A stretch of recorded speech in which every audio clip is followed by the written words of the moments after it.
Lieutenant general retired Faiz Hamid के खिलाफ court martial कार्रवाई का आगाज। Lieutenant general retired Faiz Hamid को फौजी तहवील में ले लिया गया। ISPR के मुताबिक जनरल रिटायर्ड फैज हमीद के खिलाफ रिटायरमेंट के बाद पाकिस्तान आर्मी एक्ट की खिलाफ वर्जी के मुतअद्दिद शवाहिद भी सामने आए। सुप्रीम कोर्ट के अहकामात की तामील करते हुए पाक फौज ने जनरल रिटायर्ड फैज हमीद के खिलाफ दायर टॉप सिटी केस में शिकायत की दरुस्तगी का पता लगाने के लिए कोर्ट ऑफ इंक्वायरी की। इंक्वायरी के बाद जनरल रिटायर्ड फैज हमीद को फौजी तहवील में लेकर उनके खिलाफ मुनासिब तादीबी कार्रवाई शुरू कर दी गई। फौज में कड़े एहतसाबी अमल पर DG ISPR पहले भी वाज़ेह बयान दे चुके।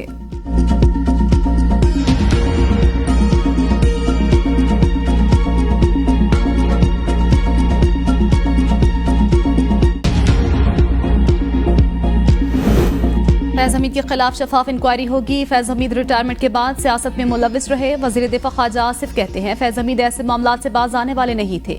9 मई वाकयात में फैज हमीद का हाथ भी हो सकता है। 9 मई में मुदाखलत की बात दुरुस्त है तो अकेले फैज हमीद का काम नहीं होगा, ये बात वसूख से नहीं कह सकता। 2013 में शुरू होने वाली साजिशों में यही लोग मुलविस रहे। आर्मी चीफ की तैनाती के वक्त फैज हमीद ने नून लीग से राब्ता करके कहा मेरे सर पर हाथ रखें, इन बातों पर हलफ देने को तैयार हूँ। जनरल बाजवा ने जनरल फैज की तैनाती का कहा, नाम वापस लेते हुए कहा ना आपका ना हमारा बंदा, किसी और को लगा दें। फौज का अपना अंदरूनी मामला है। फौज के अंदर अपना एक स्ट्रक्चर है। PTI चेयरमैन बैरिस्टर गोहर की सहाफियों से जनरल फैज हमीद के कोर्ट मार्शल के हवाले से गुफ्तगू। कहा वो जिसके साथ जैसे करना चाहें कर सकते हैं। हमने कभी साबिक army chief general Qamar Javed Bajwa के खिलाफ कोई ऐसा मुतालबा नहीं किया, ना बानी PTI ने कभी कोई ऐसी बात कही।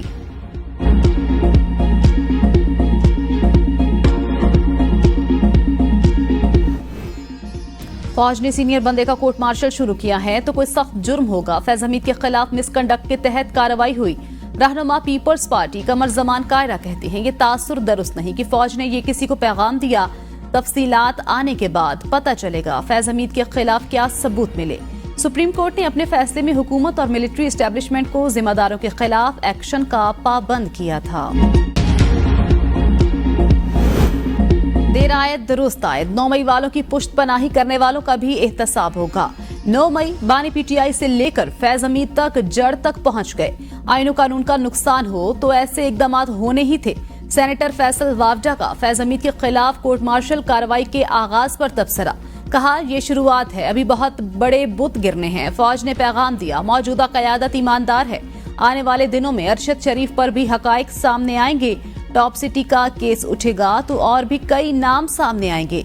ये बात सिर्फ करप्शन तक नहीं रहेगी, मुल्क को नुकसान पहुंचाने वालों का एहतसाब होगा। मस्तोंग में गाड़ी पर फायरिंग से DC पंजगोर जाकिर बलोच जा बहक। चेयरमैन म्युनिसिपल कमेटी अब्दुल मालिक बलोच समेत 2 अफराद जख्मी। लेवीज जराये के मुताबिक खडकोचा के इलाके में DC पंजगोर की गाड़ी पर फायरिंग की गई। जाँ बहक होने वाले जाकिर बलोच MPA सालेह रहमत बलोच के भाई हैं। वजीर दाखिला मोहसिन नकवी की फायरिंग के वाक़े की मजम्मत। लाहौर हाईकोर्ट का फैसला कालादम। दोबारा गिनती में कामयाब 3 लीगी MNA बहाल। लीगी रहनुमाओं की अपीलें मंजूर। सुप्रीम कोर्ट ने कौमी असम्बली के 3 हलकों से मुतल्लिक इलेक्शन कमीशन का दोबारा गिनती में दिया गया फैसला बहाल कर दिया। नून लीग के अब्दुल रहमान कांजू, अजहर कयूम नाहरा, जुल्फिकार अहमद और राना मोहम्मद अरशद कामयाब करार। चीफ जस्टिस काजी फायजीसा की सरबराही में 3 रुकनी बेंच ने तहरीरी फैसला जारी किया। बेंच में जस्टिस नईम अख्तर अफगान और जस्टिस अकील अहमद अब्बासी भी शामिल।